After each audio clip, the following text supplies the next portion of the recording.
નમસ્કાર, જય હિન્દ, વંદે માતરમ. તમારું સ્વાગત છે IAS lifestyle daily current affair એનાલિસિસમાં, જેમાં આપણે યુપીએસસી અને સ્પર્ધાત્મક પરીક્ષાની તૈયારી કરતા વિદ્યાર્થીઓ માટે ધ હિન્દુ જે ન્યૂઝપેપર છે એની ન્યૂઝ જે એક્ઝામ પોઈન્ટ ઓફ વ્યૂ મહત્વની હોય એનું આપણે ગુજરાતી એનાલિસિસ કરીએ છીએ. એનાલિસિસની અંદર આપણે એક્ઝામ પોઈન્ટ ઓફ વ્યૂ જે અગત્યના ટોપિક હોય એની જ આપણે ચર્ચા કરીએ છીએ, જે પ્રિલિમ્સ કે મેન્સ બંનેમાંથી કોઈ પણ એક પેપર માટે સૌથી વધારે અગત્યનું હોય એવી આપણે ચર્ચા ડિટેલમાં કરીએ છીએ. માહિતીનું એનાલિસિસ શરૂ કરીએ પહેલા, જો તમે નવા છો આઈએસ લાઇફસ્ટાઇલ ચેનલમાં તો તમને ખબર નહીં હોય કઈ રીતે ધ હિન્દુ પીડીએફ ફ્રીમાં ડાઉનલોડ કરવી, તો એવા વિદ્યાર્થીઓ માટે તમે આપણી IAS lifestyle Telegram channel join કરી શકો છો, જેની ટોપ પર એક લિંક પિન કરવામાં આવેલ છે. એ લિંક ફોલો કરીને તમે ત્યાંથી ધ હિન્દુની પીડીએફ ફ્રીમાં ડાઉનલોડ કરી શકો છો અને વાંચી શકો છો. બીજી માહિતી, જે પણ વિદ્યાર્થીઓ યુપીએસસી નો સિલેબસ, જીપીએસસી સિલેબસ અને previous year question paper download કરવા માંગતા હો તો તમે આપણી વેબસાઇટ છે www.islifestyle.com જે તમે સ્ક્રીન પર જોઈ શકો છો, ત્યાં જઈને તમે સિલેબસ અને previous year question paper download કરી શકો છો. અગત્યની માહિતી એની ચર્ચા કરી લઈએ. શરૂ થયા પહેલા ઘણા બધા વિદ્યાર્થીઓએ ક્વેશ્ચન કર્યા હતા કે સર આપણે જે એનસીઆરટી છે એ આપણે હિન્દી કે ઇંગ્લિશમાં જ કેમ વાંચવી, ગુજરાતીમાં કેમ ના વાંચવી. બરાબર, ઘણી વખત મને વિદ્યાર્થીઓ માહિતી પૂછે છે, સર એનસીઆરટી ગુજરાતીમાં અવેલેબલ છે, તમે વાંચીએ? તો હું તમને ચોખ્ખી ના પાડું છું ના વાંચતા. ઘણા વિદ્યાર્થીઓને ના પાડી તો એમને રીઝન પણ પૂછ્યું, સર શા માટે ના વાંચીએ? તેનું સીધું રીઝન છે, જો તમે ઇંગ્લિશ ના વાંચી શકતા હો, ઇંગ્લિશ તમારું કાચું હોય, તો તમે હિન્દીમાં એનસીઆરટી વાંચો, એ તમને સરળ લાગશે. અને હિન્દીમાં એનસીઆરટી એટલી સરળ હોય છે કારણ કે તમે વિચારી શકો છો, જે ધોરણ 6, 7, 8, 9, 10 ના વિદ્યાર્થીઓ જો સરળતાથી હિન્દી સમજી શકતા હોય તો તમે આરામથી સમજી શકશો. અને તો પણ જો તમને હિન્દીમાં પણ પ્રોબ્લેમ હોય તો પણ હું તમને કહીશ હિન્દી ઇમ્પ્રુવ કરીને હિન્દીમાં જ વાંચો. લગભગ એવો કોઈ વિદ્યાર્થી નહીં હોય જેને હિન્દી વાંચવામાં તકલીફ હશે. બરાબર, તો હિન્દીમાં વાંચવાથી ફાયદો શું થશે? તમારે જે પ્રિલિમ્સનું પેપર છે એમાં ક્વેશ્ચનની લેંગ્વેજ બે જ લેંગ્વેજ હશે, ઇંગ્લિશ અને હિન્દી. તો તમે ટોટલી એનસીઆરટી ગુજરાતીમાં વાંચીને ગયા હશો અને ત્યાં જો હિન્દીમાં તમને ક્વેશ્ચન આપેલો હશે એનસીઆરટી બેઝ, ઘણી વખત એનસીઆરટી ના 2 થી 3 ક્વેશ્ચન પૂછાતા હોય છે. બરાબર, કન્ફર્મ નથી હોતું પણ પૂછાતા હોય છે. તો બેઠે એનસીઆરટી માંથી પણ પૂછાણા હશે, પણ તમે ગુજરાતીની વાંચી હશે અને ત્યાં પૂછાણું હિન્દીમાં ક્વેશ્ચન હશે તો તમને સમજવામાં કન્ફ્યુઝન થશે. અને એનો તમારે પ્રેક્ટિસ કરવી હોય તો તમે પેલા કોઈ પણ આપણી જે ઇતિહાસ કે ભૂગોળની કોઈ એનસીઆરટી ગુજરાતીમાં વાંચી લેજો અને પછી તમે પ્રીવિયસ યરના પ્રિલિમ્સના ક્વેશ્ચન સોલ્વ કરવા બેસજો એ જ ટોપિકમાં, તો તમને હું શું કહેવા માંગુ છું એ સરળતાથી સમજાઈ જશે કે એનસીઆરટી શા માટે હિન્દી અથવા ઇંગ્લિશમાં વાંચવી. બરાબર, આશા રાખું છું અહીંયા ખબર પડી ગઈ હશે. અને આપણે જે પણ આજની ચર્ચા કરી લેવી વિદ્યાર્થી મિત્રો, આજે ઘણી બધી ન્યૂઝ આવેલી છે, ન્યૂઝ વધારે છે. એડિટોરિયલમાં આજ એટલા બધા ખાસ એડિટોરિયલ નથી, ન્યૂઝ વધારે છે, તો ન્યૂઝની સાથે કરંટની ઇન્ફોર્મેશન વધારે છે. તો આપણે ઇન ડિટેલ ડિસ્કશન કરશું. જે વિદ્યાર્થીઓને કોઈ પણ કારણોસર કે એમની નેટની સ્પીડ ઓછી છે અથવા ક્લિયરિટી જે શબ્દો છે આ ન્યૂઝપેપરની ઉપર જે ક્લિયર વિઝિબલ થતા નથી, તો એવા વિદ્યાર્થીઓ માટે સૂચના છે, તમે આપણી જે ટેલિગ્રામ ચેનલ છે તેની ઉપર લિંક આપેલી છે પીડીએફ ડાઉનલોડ કરવા માટે, જે હું તમને અત્યારે સ્ક્રીન પર દેખાડી રહ્યો છું. બરાબર, તો એ તમે ડાઉનલોડ કરી લેજો અને આ બધા શબ્દો હું જે પણ માહિતી આપીશ હું તમને બધું ઓલ કન્ટેક્સ્ટ એક સાથે માહિતી આપીશ, લાઈન બાય લાઈન વાંચીને તમને માહિતી આપીશ નહીં. તો હું તમને જે માહિતી આપું એ જોયા બાદ તમે શું કરી શકો છો, એ પીડીએફ ની અંદર એ બધી ઇન્ફોર્મેશન વાંચી શકો છો. અગત્યની જેટલી પણ ઇન્ફોર્મેશન છે એ તમને સમજાઈ જશે. તો શરૂઆત કરીએ આજનું ન્યૂઝનું. તો સૌથી પહેલી ન્યૂઝ છે આપણી જે ઇન્ડિયા અને ચાઇનાની બોર્ડર છે એને લઈને આપણે કન્ટિન્યુઅસ ચર્ચા છે, જે પેંગોંગ લેક છે. બરાબર, પેંગોંગ પીએસઓ છે એ, એની સિવાયના આપણે આની પહેલા જે કલોન વેલી વાળા ઇસ્યુ જોયા હતા, ઇન્ડિયન ચાઇનીઝ જે એલએસસી ઉપર પ્રોબ્લેમ ચાલતો હતો, લાઇન ઓફ એક્ચ્યુઅલ કંટ્રોલ, અને અત્યારે વાત કરવામાં આવી છે ચુચુલની.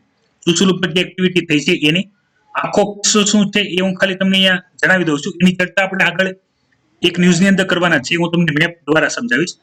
કેવા શું આવ્યું હતું કે ભાઈ જે ઇન્ડિયન સોલ્જર છે, બરાબર, ઇન્ડિયન સોલ્જર છે એ ચાઇનીઝ બોર્ડરની અંદર ઘૂસીને ચાઇનાના જે કમાન્ડર છે ને એની સાથે વાર્તાલાપ કરતા કરતા જે એક્ટિવિટીઝ છે, ઇન્ડિયન એક્ટિવિટીઝ એ વધારે કરી રહ્યા છે, એ રીતની માહિતી અહીંયા દેખાડવામાં આવી છે. બરાબર, ઇન ડિટેલ ચર્ચા કરશું. અત્યારે ખાલી આ ન્યૂઝ જોઈ લેજો, આ પેલા જે પેજ ઉપર છે ન્યૂઝ, બાકીની ચર્ચા આપણે નીચેથી આપણે કરશું.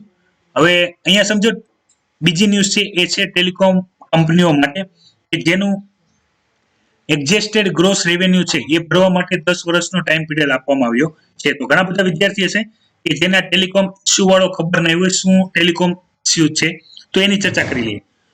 ટેલિકોમ ઇન્ડસ્ટ્રીની અંદર કેવું હતું, ટેલિકોમ ઇન્ડસ્ટ્રીના જે રેવન્યુ કેલ્ક્યુલેશન હતું તેમાં ઘણા બધા એવા જે રેવન્યુ હતા જે ગણવામાં આવતા નતા. મતલબમાં માની લ્યો કે આપણે જે પેલા વડાફોન કંપનીની વાત કરી, બરાબર.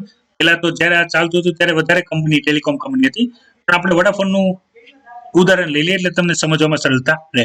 તમને ખ્યાલ જ હશે વિદ્યાર્થી મિત્રો, વડાફોન કંપની છે એ આઉટ ઓફ ઇન્ડિયન કંપની છે, બરાબર, જે ઇન્ડિયામાં સારી રીતે કાર્ય કરે છે. વડાફોનના ઘણા બધા તમારામાંથી પણ યુઝર્સ હશે. તો એ લોકોનું જે રેવન્યુ મોડલ છે, તો રેવન્યુ મોડલમાં એ લોકો ખાલી એ જ ગણતા હતા કે જે ઇન્કમ સોર્સમાં એ જ ખાલી ઇન્કમ દર્શાવતા હતા જે દર મંથલી એમને ઇન્કમ આવતી હોય કસ્ટમર દ્વારા, પ્રીપેડ દ્વારા કે પોસ્ટપેડ દ્વારા. પણ જે આપણી ઇન્ડિયન ગવર્મેન્ટ છે કે જે ટેલિકોમ ઓર્ગેનાઇઝેશન છે એને શું કીધું કે ભાઈ તમને જેટલી પણ રેવન્યુ આવે છે, મતલબમાં માની લો કોઈ પણ વડાફોન કંપની હોય તો એ કોઈ પણ સર્વિસ આપે તો એના કોઈ પણ ટાવર કે એ જે એસ્ટાબ્લિશ કરે તો એનો જે એમને નફો મળતો હોય. બીજો એના કેબલ ઓપરેટર જ્યાં કેબલ ને બધું નેટવર્ક સેટઅપ હોય તો કોઈને શેરિંગ કરે તો એનો જે નફો મળતો હોય, અથવા એ પોતાની અમુક ટેલિકોમ પ્રોડક્ટ હોય સેલ કરતું એનો નફો મળતો હોય, તો એ બધું દેખાડતા નતા. શેમાં? ઇન્કમમાં.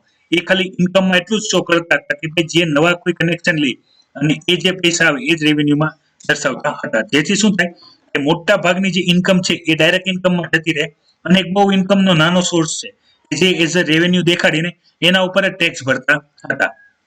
તો એમાં કેવું થયું, ગવર્મેન્ટે આ જે એનું હતું, બરાબર, તો એને મોડિફાઈ કરીને એમને કીધું કે તમને જેટલી પણ રેવન્યુ થાય છે, મતલબમાં માર્કેટિંગથી લઈને જે પણ શેરિંગથી લઈને કોઈ પણ ઇન્કમ થાય તો તમારે બધી શો ઓફ કરવી પડશે. બધી શો કરીને જે ગ્રોસ રેવન્યુ આવે, બરાબર, ગ્રોસ રેવન્યુ ઉપર જે આને કીધું છે ને એક્ઝેક્ટેડ ગ્રોસ રેવન્યુ, તો એ ગ્રોસ રેવન્યુ ઉપર તમારે ટેક્સ ભરવો પડશે. તો એ ટેક્સ ભરવા માટે કેલ્ક્યુલેશન કરીને જેટલું પણ ફંડ થાય છે એ કંપનીઓને ભરવા માટે કીધું. તો ઘણી કંપનીઓએ એવી વાત કરી હતી, પેલા જે નિર્ણય હતો એમાં 3 મહિનાની અંદર ભરવા માટે જણાવ્યું હતું. પછી શું વાત થઈ કે ભાઈ ઘણી બધી કંપનીઓ હતી કે જેને એવું કીધું કે ભાઈ અમારી પાસે અત્યારે હાલમાં એટલા પૈસા કેટલું રેવન્યુ જ નથી, અમે ભરી શકીએ. તો એ ને ધ્યાનમાં લઈને 10 અને 20 વર્ષ વાળી જે ટર્મ છે એ કહેવામાં આવી છે અને કહેવામાં આવ્યું છે કે ભાઈ જે પણ હપ્તેથી પણ ભરવું હોય તો પણ તમારે ભરવું તો પડશે જ, બરાબર. અને જે રીતે ગવર્મેન્ટે જે કેલ્ક્યુલેશન કર્યું છે, જે એજીઆર છે એ પ્રમાણે જેટલું ભરવાનું નીકળે છે એટલું તમારે ભરવું પડશે. કારણ કે કેવું થતું હતું, કંપનીઓ પોતાનો મોટા ભાગનો નફો લઈ જતા હતા જેના ઉપર ટેક્સ પે કરતા નતા. જે હકીકતે ગવર્મેન્ટને જે ટેક્સ રેવન્યુ કલેક્શન થવું જોઈએ થતું નતું. તો એને લઈને આ મોટો ઇસ્યુ હતો જેની આપણે ઇન્ફોર્મેશન, એજીઆરની ઇન્ફોર્મેશન આપણે ગયા વર્ષથી જે ચર્ચામાં હતી, બરાબર, ઘણો લાંબો સમયથી જે ચાલી રહ્યું છે તો આપણે ત્યારે કરેલી હતી. અત્યારે ફરીથી આવ્યું છે જે એનો ટાઈમ પીરિયડ છે, કારણ કે જેથી પણ કંપનીએ કીધું કે ભાઈ અમે એટલા ટાઈમ શોર્ટ પીરિયડમાં એટલી પેમેન્ટ ભરી શકશું નહીં. તમે એરટેલ વિશે સાંભળ્યું હશે, એની સિવાય રિલાયન્સ જીઓમાં પણ તમે સાંભળ્યું હશે, બરાબર. તો જેટલી પણ બીજી કંપની છે જેને ભરવાનું છે ને જેને ટાઈમ જોતો હતો તેના માટે ટાઈમ આપવામાં આવ્યો છે. બીજી ફરીથી જે ગઈકાલને આપણે રેવન્યુ વાળી જે વાત કરી હતી તો એને લઈને ફરીથી ન્યૂઝ આવી છે અને મેં તમને ત્યારે પણ કીધું હતું કે ભાઈ આ જે અમુક ડેટા હોય છે એને આપણે ચર્ચા કરવાના જ છીએ. તો એ ટાઈમ પીરિયડ ઉપર ડિપેન્ડન્ટ હોય છે, બરાબર. ટાઈમ પ્રમાણે એ ડેટા ચેન્જ થયા કરતા હોય છે. બીજી અગત્યની ન્યૂઝ છે એ છે કે ભાઈ જે લોન મોરેટોરિયમ છે, બરાબર, આપણે ચર્ચા કરી હતી, મેં તમને ફિગર પણ બતાવી હતી કે ગવર્મેન્ટ છે એને સુપ્રીમ કોર્ટને જવાબ આપવાનો હતો કે ભાઈ જે લોન ઈએમઆઈ છે, બરાબર, એના ઉપર જે ઇન્ટરેસ્ટ રેટ છે એ માફ કરવાની વાત હતી. અને બીજી વાત હતી કે ભાઈ જે આ લોકડાઉનને લીધે બિઝનેસીસ બંધ થયા છે તો જે સપ્ટેમ્બર મહિનાથી જે ઈએમઆઈ ચાલુ થવાના છે તો ઘણા બધા એવા લોકો છે જેની જોબ જતી રહી છે અથવા બિઝનેસની અંદર રેવન્યુ જનરેટ થતું નથી. તો એવા દરેકને કઈ રીતે લોન ભરશે અને એને લોનની માફી આપી કે નહીં આપી એના માટે કોઈ યોગ્ય પ્રોજેક્ટ કરવાનું કહેલું હતું ગવર્મેન્ટે, બરાબર. તો એનામાં અત્યારે કહેવામાં આવે છે કે ભાઈ હજી મોરેટોરિયમ છે એ 2 વર્ષ સુધી લંબાવી શકાય છે. જે ન્યૂઝ છે, હજી ચર્ચા છે. ફાઇનલ ગાઈડલાઇન્સ આપણી જે પણ મિનિસ્ટ્રી છે, બરાબર, ફાઇનાન્સ મિનિસ્ટ્રી છે એના દ્વારા આપવામાં આવશે. અત્યારે મેં તમને ન્યૂઝ એટલે કીધી છે કે જ્યારે હું પાછો એનો કોઈ પણ માહિતી આવે એની ચર્ચા કરું તો તમને નવું ના લાગે કે અચાનક આ ક્યાંથી આવી ગયું, બરાબર. એટલે હજી અત્યારે સુપ્રીમ કોર્ટની અંદર જે આપણા સોલિસિટર જનરલ છે, બરાબર, તુષાર મહેતા, એના દ્વારા માહિતી આપવામાં આવેલી છે જે આની ઉપર પાકો નિર્ણય આવશે. પછી વાત કરી લઈએ આજના એડિટોરિયલની અંદર. તો એડિટોરિયલની અંદર જે પહેલી ન્યૂઝ છે એ કાશ્મીર માટે છે અને કાશ્મીરની ચર્ચા આપણે 4 ઓગસ્ટ 5 ઓગસ્ટ બરાબર 370 ના સંદર્ભમાં ઘણી બધી ઇન ડિટેલ કરેલી છે. જે રેગ્યુલર વિદ્યાર્થીઓ છે તો એની પાસે આ માહિતી હશે જ તે, અને બાકીની બધી માહિતી રિપીટેડ જ છે. તો જે વિદ્યાર્થીઓને સમજવું હોય એ 4 ઓગસ્ટ 5 ઓગસ્ટ 6 ઓગસ્ટ અને 7 ઓગસ્ટના હિન્દુ એનાલિસિસ જોઈ શકે છે, જે આપણી ચેનલમાં ઓલરેડી અવેલેબલ છે. તો તમને બધી માહિતી મળી જશે. અને ફરીથી જે મેં તમને વાત કરી હતી, જીડીપી છે જે 24% જેવું ડાઉનફોલ છે બરાબર, એની ચર્ચા અહીંયા કરેલી છે. અને એનું કારણ એ દેખાડેલું છે કે માર્કેટની અંદર જે ગવર્મેન્ટ કન્ઝપ્શન હોય, પ્રાઇવેટ કન્ઝપ્શન હોય, એ બધા કન્ઝપ્શનનો જે આધાર કે જે રૂપિયા હોય, મની હોય, તો એ લોકો પાસે નથી. તો લોકો પોતાનો જે ખર્ચ છે એ જેટલો પણ બને એટલો લિમિટેડ વેથી કરી રહ્યું છે, જેથી માર્કેટની અંદર ડિમાન્ડ નથી. ડિમાન્ડ નથી તો મેન્યુફેક્ચરિંગ નથી બરાબર. મેં તમને આખો કોન્સેપ્ટ ગઈકાલે પણ સમજાવ્યું હતો કે કોઈ પણ માર્કેટમાં જો ડિમાન્ડ ન હોય તો એ પ્રોડક્ટનું મેન્યુફેક્ચરિંગ કરીને કોઈ ફાયદો થતો નથી. તો એના લીધે શું થયું છે, જીડીપીનો ડિગ્રો થયો છે. પછી એક ઇન્ફોર્મેશન આવેલી છે, એ ઇન્ફોર્મેશન છે એજ્યુકેશન ઉપર. એજ્યુકેશન યુનિવર્સિટીઓ છે એના માટે. તો આમાં ઘણી બધી યુનિવર્સિટીની વાત કરેલી છે, પણ હું તમને ઇન જનરલ કોમન જેટલી પણ ઇન્ફોર્મેશન છે એની ચર્ચા કરી દઉં છું. કેવા શું માગે છે એ તમે સમજી જાઓ તો વધારે તમને સરળતા રહેશે. એક ટર્મ છે એકાડોમિક્સ બરાબર, એટલે એકેડમી અને ઇકોનોમી બેનું કમ્બાઇન્ડ વર્ડ છે એકાડોમિક્સ બરાબર. તમે સમજી શકો છો. મતલબમાં જે એકેડમી હોય છે અહીંયા તમારે સમજવાનું છે એજ્યુકેશન એકેડમી યુનિવર્સિટી એ રીતનું. તો જે નવા બદલાતા સમયની અંદર જે જૂની સિસ્ટમ હતી, મતલબમાં તમને ખ્યાલ હશે તમારે કોઈ પણ યુનિવર્સિટીમાં તમે કોઈ પણ ગ્રેજ્યુએશન કોર્સ કરો બરાબર. અહીંયા હાર્વર્ડ, કેમ્બ્રિજ અને દરેક યુનિવર્સિટીની સંદર્ભમાં લઈને વાત કરી છે, પણ જે મેઇન વસ્તુ છે એ હું તમને સમજાવી દઉં છું, એટલે બાકીનું તમને સમજવામાં સરળતા રહેશે. થિયોરેટિકલ અને ઇન્ફોર્મેટિવ વધારે છે, કોઈ કોન્ક્રીટ એટલા બધા આર્ગ્યુમેન્ટ છે નહીં. ઓલરેડી એ બધી માહિતી તમારી પાસે હશે જ તે, પણ જે એક ટર્મ આપી દીધી છે ઇકોનોમિક્સ, તો એની અંદર આપણે ડિસ્કસ કરી લઈએ કેવા શું માગે છે, જે ન્યૂ આઈડિયાઝ છે એજ્યુકેશન એના વિશે. તો આપણે જૂની સિસ્ટમની વાત કરીએ, મતલબમાં અત્યારની સિસ્ટમ જે અત્યારે તમે ભણતા હશો એમાં. તો તમારે કોઈ પણ યુનિવર્સિટીમાં કોઈ પણ કોર્સ કરવો હોય તો તમારે ત્યાં જવું પડે, એની જે પણ કોર્સની જે પણ ફી હોય બરાબર એ ભરવી પડે. તો એ તમે જોજો, તમે જે ફી ભરો છો બરાબર એ જેટલા પણ હજારમાં હોય તો બધી ટ્યુશન ફી હશે બરાબર. જ્યારે કોલેજની મૂળ ફી તમે જોશો તો હજારોની અંદર જ હશે, મતલબમાં 5,000 થી 10,000 જ હશે. પણ બાકી તમે એડિશનલ જેટલી ફીસ ભરો છો એ ટ્યુશન ફીસના નામ ઉપર કોલેજો કન્ડક્ટ કરતી હોય છે. જે પ્રાઇવેટ યુનિવર્સિટીની વાત કરું છું એની. જ્યારે સરકારી યુનિવર્સિટીમાં તમે જોતા હશો કે ભાઈ આખા વર્ષની 1,000 કે 2,000 જ ફી હોય છે. તો એ હકીકતે કોલેજ ફી છે, પણ જે પ્રાઇવેટ ઇન્સ્ટિટ્યૂટ લેતા હોય છે એ ફીસ બધા ટ્યુશન ઇન્સ્ટિટ્યૂટ તરીકે ફીસ લેતા હોય છે બરાબર, કોલેજ ફી તરીકે લેતા નથી. અને બીજા બધા જે સ્ટેશનરી ખર્ચા હોય છે એ અલગથી લેવામાં આવે છે. તો હવે અહીંયા શું કહેવામાં આવે છે કે માની લો કે ભાઈ તમે ઓનલાઈન એજ્યુકેશન ઉપર આગળ વધો. ઘણી બધી યુનિવર્સિટી છે અત્યારમાં, હાલમાં ઓક્સફોર્ડ, કેમ્બ્રિજ બરાબર, આ બધી જે યુનિવર્સિટીઓ છે એ પોતાના ઓનલાઈન કોર્સીસ બહાર પાડી રહ્યું છે. તો એ શું કહેવાય છે, હવે એજ્યુકેશન એ ગ્લોબલ થઈ જશે.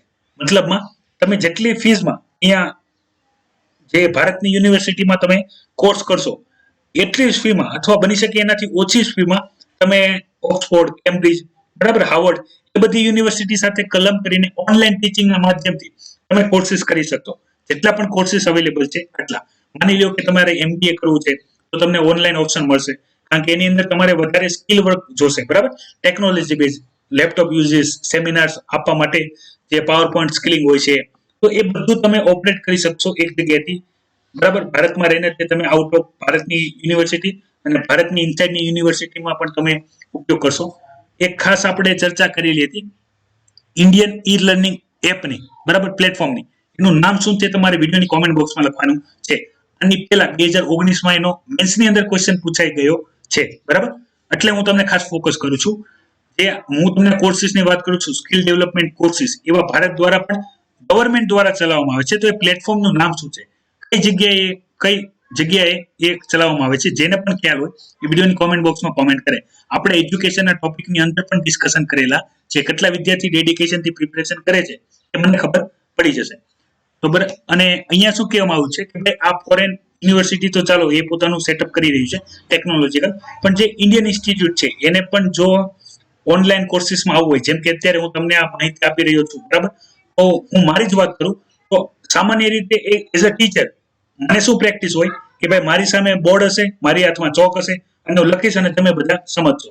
પણ જે ટેકનોલોજી બેઝ હોય છે એમાં નથી બોર્ડ હોતું, એમાં નથી ચોક હોતું, એમાં ટેકનોલોજી હોય છે. મતલબમાં મારી પાસે કાં કોમ્પ્યુટર હોવું જોઈએ અથવા લેપટોપ હોવું જોઈએ કે જેની અંદર આ બધી ઇન્ફોર્મેશન મારી સામે હોય અને હું તમને વન બાય વન ભણાવું, બરાબર? હું તમને જોઈ પણ શકું છું અને ના પણ જોઈ શકું, એ પણ અલગ ટેકનોલોજી છે. તો આવી રીતે ભણાવવા માટે જે પણ શિક્ષકો છે તો એને ટેકનોલોજીનું જ્ઞાન પણ હોવું જોઈએ. બીજી વસ્તુ, વિદ્યાર્થીઓને સમજાય કઈ રીતે એના માટે ઇન્ટરેસ્ટિંગ લેક્ચર પણ હોવા જોઈએ કે જેથી વિદ્યાર્થીઓ લોંગ ટાઈમ સુધી એના ઉપર રહે. અને વિદ્યાર્થી બરાબર શીખ્યા છે કે નથી શીખ્યા તો એ પણ ખૂબ જરૂરી છે, બરાબર? ખાલી નોલેજ આપવાથી નહીં થઈ જશે એવું પણ નથી. તો એવું ઇન્ટરેક્શન પણ હોવું જોઈએ. તો આ જે ચેલેન્જીસ છે એ ખાલી ઓનલાઈન લર્નિંગની જે ચેલેન્જીસ છે એ ખાલી સ્ટુડન્ટ સુધી લિમિટેડ નથી, એ ટીચર્સ માટે પણ એટલી એપ્લિકેબલ છે. અને આ બધું કરવા માટે જેટલી ટેકનોલોજી જોઈએ તો એના માટે સ્ટુડન્ટ અને ટીચર્સ બંને વેલ એજ્યુકેટેડ હોવા જોઈએ. માની લો તમે આ યુટ્યુબ તમને ચલાવતા જ ના આવડતું હોય, તમને ખબર જ ના હોય કે લેક્ચર ક્યારે થશે, મારે લાઈવ ક્યારે થવું, તો કઈ રીતે પોસિબલ બને, બરાબર? બીજી વસ્તુ, આ બધું કરવા માટે જેટલું પણ ટેકનોલોજી છે ચલાવવા માટે ઇન્ટરનેટનો ઉપયોગ વધારે જરૂરી છે. પછી મોબાઈલ, લેપટોપ, કોમ્પ્યુટર આ બધું પણ હોવું જરૂરી છે. એ ના હોય તો કઈ રીતે થાય, બરાબર? તો આ એક જ એવું પ્લેટફોર્મ થઈ જશે ઓનલાઈન જો એજ્યુકેશન પર જતા રહીએ તો સ્ટુડન્ટ, ટીચર, પછી જે પણ ઓર્ગેનાઇઝેશન છે એને આઈટી એક્સપર્ટ રાખવા જોશે, બરાબર?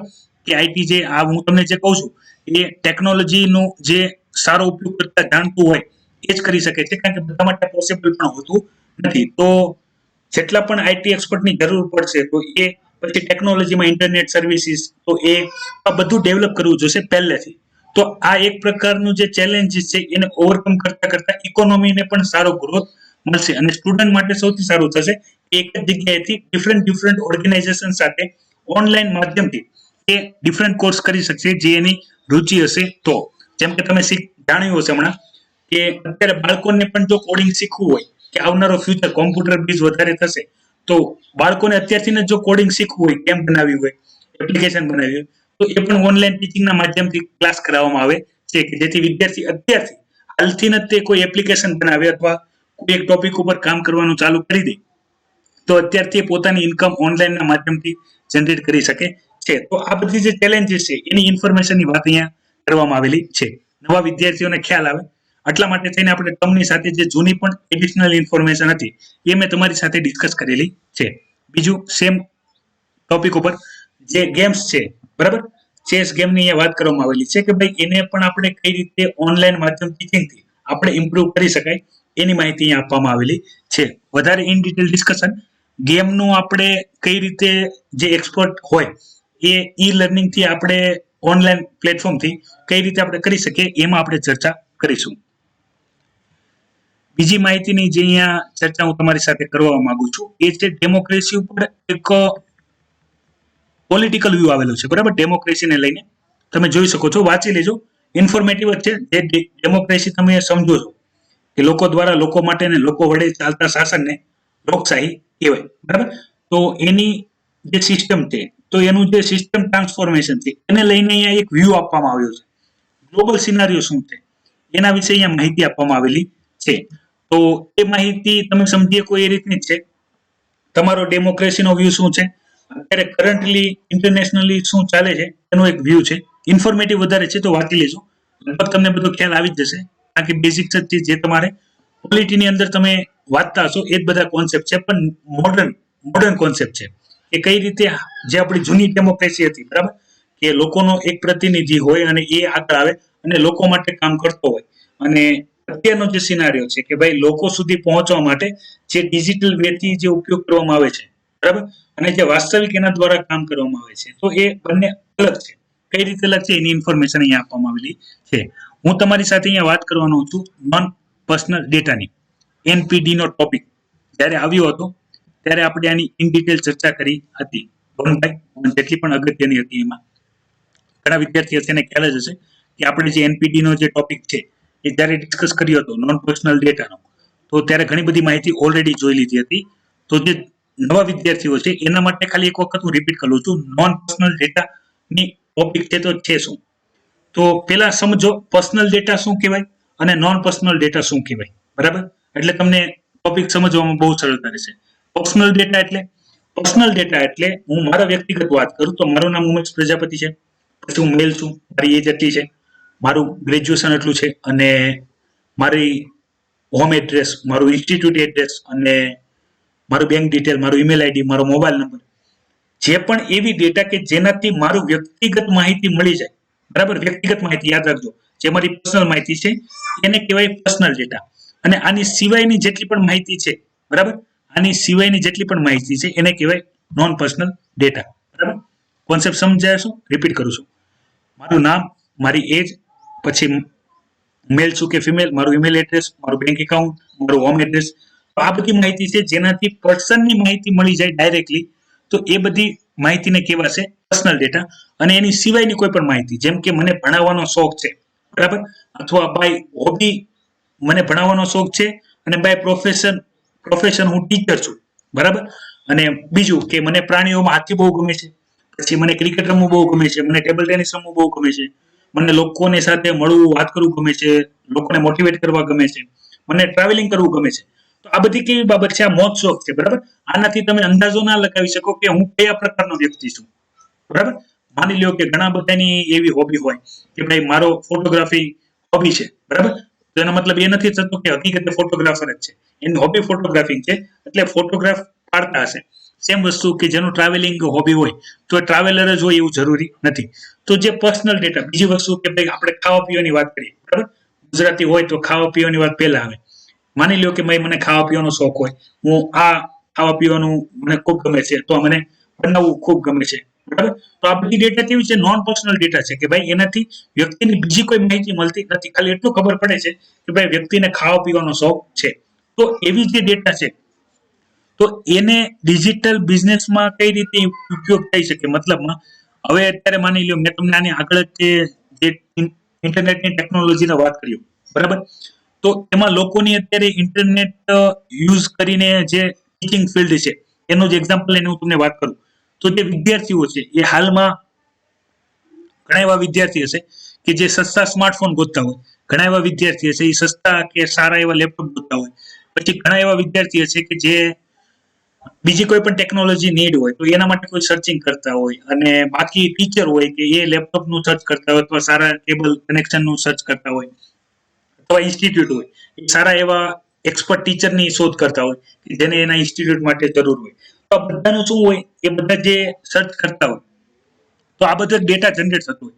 મતલબમાં માર્કેટની અંદર કઈ વસ્તુની અથવા કઈ સર્વિસની ડિમાન્ડ છે, તો એ જો ડેટા આપણે પર્સનલી બિઝનેસમાં શેર કરીએ કોઈ પણની સાથે, અહીંયા નેશનલ કે ઇન્ટરનેશનલ વાત ચાલે છે એટલે ગ્લોબલી વાત કરું છું, તો કોઈ પણ જે બિઝનેસીસ છે એની પાસે જો ડેટા હોય કે ભાઈ અત્યારે વિદ્યાર્થીઓ ફ્રીમાં યુપીએસસી ની તૈયારી કઈ રીતે કરી શકાય એનું ખૂબ સર્ચિંગ કરે છે. તો કોઈ એવું ઇન્સ્ટિટ્યૂટ હોય આઈએસ લાઇફસ્ટાઇલ એકેડમી જેવી કે જેવું વિચારતા હોય કે ભાઈ જે વિદ્યાર્થીઓ હકીકતે ભણવા માંગે છે અને એની જો નીડ સંતોષાતી હોય, કરંટ અફેર માટે એમને ખૂબ પ્રોબ્લેમ ફેસ કરવો પડે છે, તો આપણે પોસિબલ છે આપણે આપણા ઇન્ફ્રાસ્ટ્રક્ચરથી લોકો સુધી માહિતી પહોંચાડી શકીએ છીએ. તો આપણે પહોંચાડવાનું શરૂઆત કરીએ, બરાબર.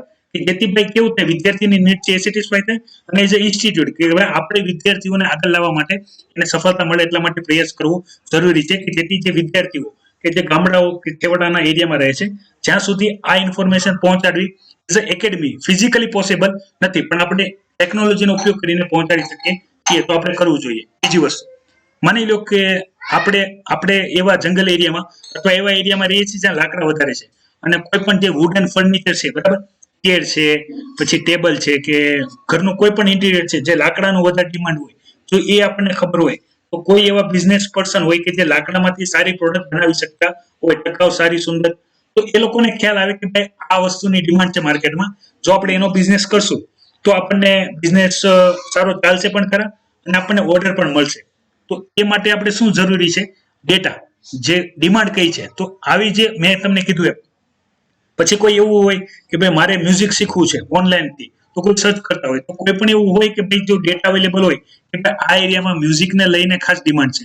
હું તમને ઇન્ડિવિજ્યુઅલ એવા નાના નાના એક્ઝામ્પલ આપું છું જેથી તમે સમજી શકો.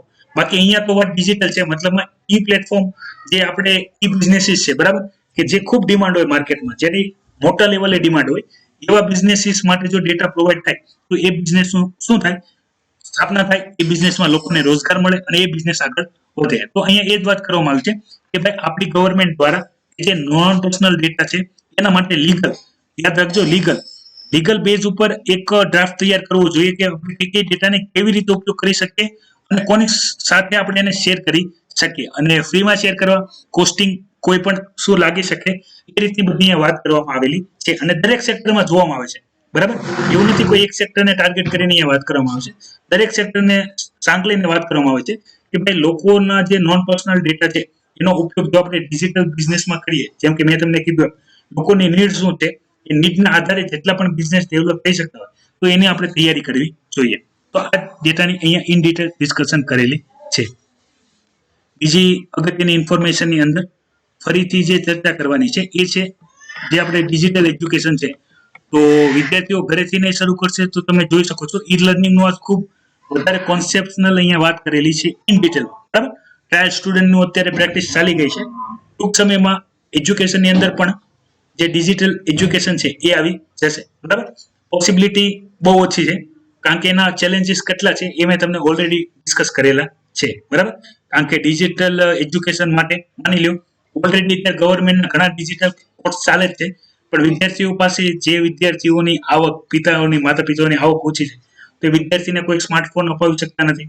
એની સિવાય લેપટોપ, કોમ્પ્યુટર, ઇન્ટરનેટ સર્વિસીસ જેની પાસે આ નથી, બરાબર, એ કઈ રીતે કરશે. પછી અહીંયા સૌથી વધારે મોટું છે નેટવર્ક. ઘણાની પાસે તે પણ નેટવર્ક જ નથી આવતું, બરાબર. ઘણા બધા એવા ગામડાઓ છે, ગુજરાતના પણ છે, બરાબર, કે જ્યાં નેટવર્ક જ બરાબર નથી આવતું તો ઓનલાઈન ક્લાસનો મતલબ જ શું.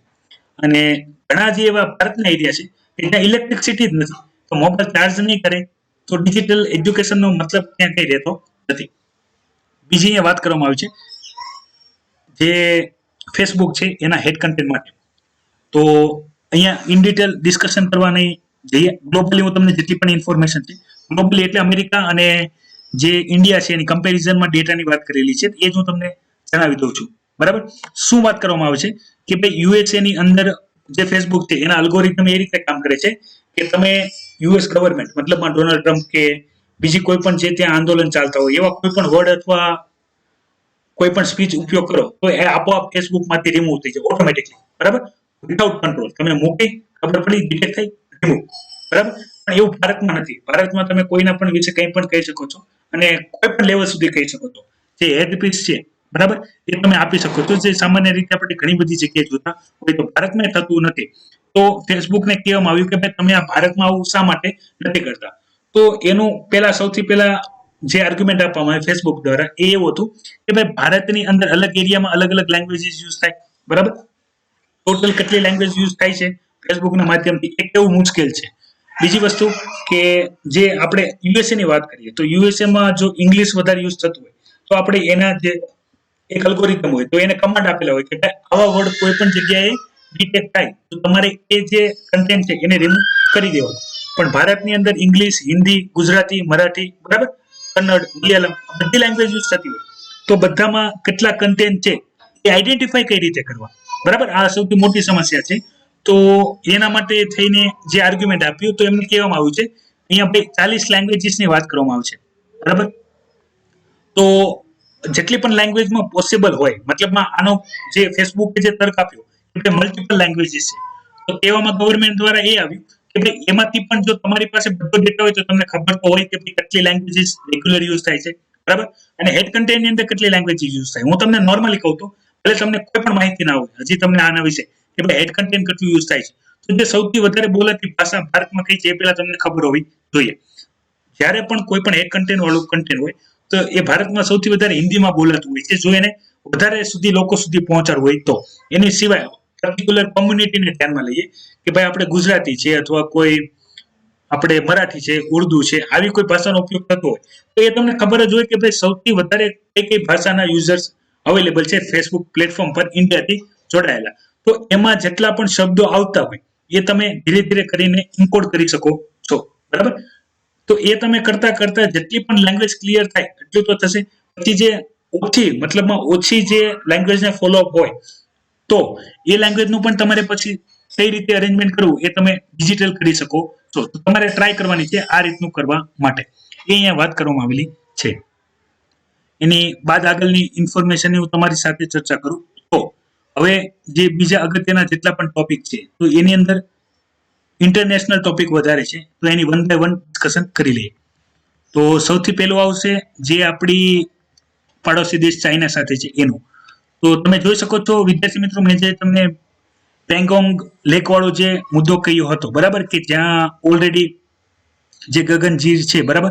તો આ માહિતી મેં તમને કાલે સોશિયલ મીડિયા પ્લેટફોર્મ પર શેર કરી હતી જ્યારે આવી હતી કે આપણી જે ઇન્ડિયન આર્મી છે, બરાબર, એને એગ્રેસિવ નેસ્તીના જે ચાઇનીઝ ટ્રુપ્સ છે એને મૂળ સ્થાને પાછા મોકલી દીધા છે. બીજી ઇન્ફોર્મેશનની અહીંયા વાત કરેલી છે કે ભાઈ ઇન્ડિયા અત્યારે જે ઇન્ટરનેશનલી મલ્ટીલેટરલ જે ફોર્મ છે તો એની અંદર ઇન્ડિયાએ ચાઇનાને કાઉન્ટર કરવા કઈ રીતે કામ કર્યું છે તો એની માહિતી છે, એ પણ હું તમારી પહેલા ડિસ્કસ કરીને પછી આપણે દરેક મુદ્દા ડિસ્કસ કરી લઈએ. તો રાજનાથ સિંહજી જે આપણા ડિફેન્સ મિનિસ્ટર છે અને જયશંકરજી જે આપણા એક્સટર્નલ અફેર્સ મિનિસ્ટર છે, તો એ બંને અત્યારે શું કીધું છે કે ભાઈ અત્યારે જે ચાઇના સાથે રિલેશનશિપ છે, જે મલ્ટીલેટરલ અમારી મીટિંગ થાય છે અલગ અલગ લેવલે, તો જે ચાઇનાની તમને રણનીતિ ખબર હશે, ચાઇના શું કરે ખબર, જ્યારે પણ કોઈ પણ દેશ સાથે પેલા કોઈક નાની એવી ટસલ શરૂ કરે, મતલબમાં જેમ આપણે એલએસી ઉપર કરીએ, પછી જો એનો વિરોધ કરે, કોઈ ના કરે તો આગળ વધ્યા જ કરે, પણ જો વિરોધ કરે, ભારત જેવો દેશ, ભલે એ ખબર જ છે કે ભાઈ આપણે એને ટક્કર આપી શકશું કે નહીં આપી શકશું એ તો પછીની વાત છે, પણ આપણી એક ઇંચે જમીને લઈને જવા જોઈએ નહીં. તો શું કરે, પાછળ જાય, પાછળ જઈને વાતચીતનું શરૂ રાખે. વાતચીત શરૂ કરતા હોય, હજી આપણને એવું હોય કે ભાઈ આપણે 2+2 આ કોન્સેપ્ટ યાદ રાખજો, ઘણી વાતમાં 2+2 ઘણી બધી જગ્યાએ આવશે, એ 2+2 ટોલ્ક શું તેની પણ હું તમને માહિતી આપી દઈશ. તો જ્યારે વાતચીત શરૂ હોય ને, હજી આપણને એમ હોય કે ભાઈ ઇન્ડિયા અને ચાઇનાની તો બોર્ડરને લઈને વાતચીત ચાલે છે, ચાઇના આપણા બીજા કોઈ એરિયામાં ઓલરેડી ઘૂસણખોરી કરીને શરૂ કરીને પોતાની એક્ટિવિટી વધારી હતી. અને પછી ઇન્ટરનેશનલ જે ઓર્ગેનાઇઝેશન છે એને શું કહે ખબર, કે ભાઈ અમારે તો એ અમારો જ એરિયો હતો, અમે એ તો લઈને જ રહીશું. હવે આપણે વાતચીત કરવાના મૂડમાં હોય અને એ લોકો પોતાનું અલગ જે શેડ્યુલ હોય એ ફોલો કરે, તો અહીંયા ઊંધું થયું છે. ઇન્ડિયાએ પણ શું કર્યું છે, તમને આપણી ઇન્ડિયન હિસ્ટ્રી ખ્યાલ હશે, આપણે કોઈ પણ દિવસ કોઈ પણ દેશની કોઈ પણ સીમાને લઈને આપણે કોઈ ડિસ્પ્યુટ કર્યા નથી. ઉલટા આપણે જો જમ્મુ કાશ્મીર એરિયા વાળા વાત કરીએ તો એક સાઈડ થી પીઓકે પાકિસ્તાન ઓક્યુપાઈડ કાશ્મીર છે એ એરિયાને કેપ્ચર કરી રાખ્યું છે, તો બીજી સાઈડ અક્ષય ચીન જે ચાઇના વાળા એરિયો કેપ્ચર કરી રાખ્યું છે, પણ આપણે કોઈની જમીન લીધું એવો અત્યાર સુધીનો દાખલો નથી. તો આપણો એક ટ્રેડ રેકોર્ડ સારો છે. તો એમાં શું કર્યું છે કે ભાઈ ચાઇનાની જ લેંગ્વેજ સમજે છે, બરાબર, હિન્દીમાં સમજતા નથી, તો આપણે એવું જ કરો. તો એમાં શું કરવામાં આવ્યું એ તમે સમજી જાઓ કે જે ચાઇનીઝ જે ટ્રુપ્સ હતા, બરાબર, એની દરેક એક્ટિવિટી ઉપર ઇન્ડિયન જેટલા હતા એ શું કરતા હતા, ફોકસ કરીને કાર્ય કરતા હતા કે ભાઈ જે ચાઇનીઝ કરી રહ્યું છે એને ધ્યાન આપો. તો જે ગલવાન વેલી વાળો પોઈન્ટ તો આપણે જોઈ લીધો, એ પછીનો આ જે પેંગોંગ લેક છે, બરાબર, તો આ તમે અહીંયા જોઈ શકો છો, પેંગોંગ લેકનો મોટા ભાગનો એરિયો જે તિબેટની અંદર છે જેની ઉપર ચાઇનીઝ કંટ્રોલ છે, અને આ એરિયો છે જે ઇન્ડિયન કંટ્રોલમાં આવે છે. તો કેવું થાય, પેલા જે આ ફિંગર 4 છે ત્યાં સુધી ચાઇનીઝ પોતાનું પેટ્રોલિંગ કરતું હતું, અને અહીંયા જે આપણે ફિંગર 8 સુધી વાત હતી, બરાબર, તો એ પોતાનો એરિયા શું કરે છે, એક્સપાન્ડ કરે છે. તો આ માહિતી ઓલરેડી કોની પાસે હતી, જે ઇન્ડિયન સોલ્જર હતા એની પાસે હતી, અને એ લોકો તૈયાર જ હતા કે ભાઈ આવું ચાઇના દ્વારા કરવામાં આવશે. એટલે પહેલેથી જે આ સ્ટ્રેટેજિકલ લોકેશન છે જ્યાંથી આખા એરિયાનું શું કરી શકાય છે, મોનિટરિંગ કરી શકાય છે. તો અહીંયા પહેલેથી તે ઇન્ડિયન જે સોલ્જર હતા એ પોતાનું પેટ્રોલિંગ અને નજર રાખીને બેઠા હતા. જેવા ચાઇનીઝ સોલ્જર પોતાની એક્ટિવિટી આગળ લઈને અહીંયા આવવાના થયા તો ઇન્ડિયન સોલ્જર જ તેમને પાછા જ્યાં હતા ત્યાં જવા માટે મજબૂર કરી દીધા. તો પછી ચાઇનાએ શું કીધું કે ભાઈ ઇન્ડિયન સોલ્જર છે એ ચાઇનીઝ એરિયામાં આવીને શું કરે છે, અમારો એરિયો કવર કરે છે. હકીકતે એનો એરિયો અહીંયા સુધી જ છે, બરાબર, પણ એ લોકો અહીંયા સુધી આવી ગયા. હવે માની લો આપણે જો અહીંયાથી એને પાછા ના કરીએ તો એ આ એરિયો પણ પોતાનામાં દેખાડી દે. તો આ રીતની જે એક્ટિવિટી હતી એને રોકવાનું કામ કરવામાં આવેલું છે. ઇન ડિટેલની ચર્ચા આપણે આ તો માહિતી કરેલી જ છે, તો વધારે એમાં ડિસ્કશનમાં ઉતરશું નહીં. બંનેનો કોન્સેપ્ટ એ જ છે કે અત્યારે જે ઇન્ડિયન આર્મી છે, ઇન્ડિયન જે સોલ્જર છે એ લોકો એગ્રેસિવ મોડમાં છે. જે મેં ફ્રન્ટ પેજ ઉપર જે મેન ન્યૂઝ હતી, હેડલાઇન હતી, એની અંદર ચર્ચા કરી હતી કે ભાઈ ઇન્ડિયન સોલ્જર તૈયાર જ છે કે જો ચાઇનીઝ સોલ્જર ઊંચા નીચા થાય તો આપણે એનો જવાબ આપવા માટે ઓલરેડી તૈયાર છીએ, બરાબર, આપણે જરાક પણ ચલાવી લઈશું નહીં. બીજી અહીંયા વાત કરવામાં આવી છે ઇન્ડિયન જે રશિયન છે એના મિલિટરીકલ એક્સરસાઇઝ માટે. તો ઘણી બધી ટર્મિનોલોજી છે એ સમજી લો, પછી આપણે એની ઇન ડિટેલ ચર્ચા કરી. Indian ocean region IOR Indian ocean region કયો છે તો એ હું તમને હમણાં મેપમાં બતાવીશ એટલે તમને ખ્યાલ આવી જશે ઇન્ડિયન ઓશન રીજન કયો છે. બીજું કે જે ઇન્દિરા 2020 છે એની પણ ડિસ્કશન કરી લઈશું. અંડમાન સી ઉપર સ્ટ્રેટેજિક લોકેશન છે જે મલાઈકા સ્ટેટ છે એનું. અને તમને ક્વાડ ફોર્મેશનની અંદર પણ ખ્યાલ હશે ઇન્ડિયન, યુએસ, જાપાન અને ઓસ્ટ્રેલિયા જે આપણે હિન્દ મહાસાગરની અંદર એક્ટિવિટી કરે છે. એની બાદ જે રશિયન દ્વારા એક એક્ટિવિટી છે જે નેવલ બેઝ ઉપર આપણી સાથે કરવા માંગે છે અને બીજા બધા પણ કન્ટ્રી સાથે જોઈન્ટ જે પ્લાનિંગ છે એ કરવામાં આવે છે. તો એની અંદર જે રશિયા છે ક્વાઝ કરીને જે છે 2020 બરાબર તમે અહીંયા જોઈ શકો છો. અહીંયા જોઈ લેજો આ ફકરાની અંદર અહીંયા આપેલું છે. તો એ રશિયા દ્વારા અરેન્જ કરવામાં આવે છે. બીજું યુએસએ દ્વારા પાસેક્સ બરાબર પાસેક્સ યાદ રાખજો જેમાં ઇન્ડિયન નેવી કન્ડક્ટ પાસેજ એક્સરસાઇઝ. તો પેલા જોઈ લઈએ મેપની અંદર કયા એરિયાની અહીંયા વાત કરેલી છે એટલે તમને સમજવામાં સરળતા રહે. અને બાકીના આપણે ઇન્દિરા પોઈન્ટ વાળો પણ ડિસ્કશન કરી લઈએ. તો આ એરિયાની વાત થાય છે અહીંયા. આ આપણો અંડમાન નિકોબાર ટાપુ વાળો એરિયો છે બરાબર. અને આ જે એરિયા છે બરાબર કે જેને આને અંડમાન સી કહેવાય. મલાઈકા સ્ટેટ ઘણી વખત મેં તમને કરંટ અફેરની અંદર કીધું હતું કે જેમાં સાઉથ ચાઇના સી છે બરાબર. આપણે જે 9 ડેઝ વાળો છે ટોપિક જોયો હતો એ 9 ડેઝ અહીંયા છે. અને યાદ રાખો જે પણ દેશો અહીંયા માની લો કે ભાઈ જે પણ દેશો અહીંયા આપણે જે ગલ્ફ કન્ટ્રીમાંથી કોઈ આવતું હોય અથવા જે આફ્રિકન કન્ટ્રીની સાઈડથી જે પણ શિપ આવતા હોય તો એ શિપ અહીંયાથી જઈને મલાઈકા સ્ટેટ થઈને અહીંયાથી થાય છે બરાબર. તો આ ખૂબ મહત્વનું સ્ટ્રેટેજિકલ લોકેશન છે. આની ઉપર પણ ઘણી વખત ક્વેશ્ચન પૂછાઈ ગયા છે. તો એની એકદમ નજદીકમાં જે ઇન્ડિયન કંટ્રોલ વધારે છે આપણે વાત કરી હતી જે ક્વાડ ફોર્મેશન હતું તો એની અંદર આપણે ઓસ્ટ્રેલિયા, જાપાન, યુએસએ અને ઇન્ડિયા તો આપણા જેટલા પણ આ મિલિટરીકલ બેઝ છે એની ઉપર આ બધી જે કન્ટ્રી છે આપણી પાર્ટનર કન્ટ્રીઓ છે એ નોન મિલિટરીકલ એક્ટિવિટી કરી શકે છે એવા આપણે એગ્રીમેન્ટ કરેલા છે એમની સાથે. તો આ એરિયામાં જે ચાઇના પોતાનું અહીંયા ઇન્ફ્લુઅન્સ વધારી રહ્યો છે એને કાઉન્ટર કરવા માટે જે ઇન્ડિયા છે બરાબર એનો જે આ અંડમાન સી વાળો જે એરિયા છે એ સ્ટ્રેટેજિકલ લોકેશન પણ સારું છે અને ચાઇનાને કંટ્રોલ કરવા માટે પણ ખૂબ સારું છે.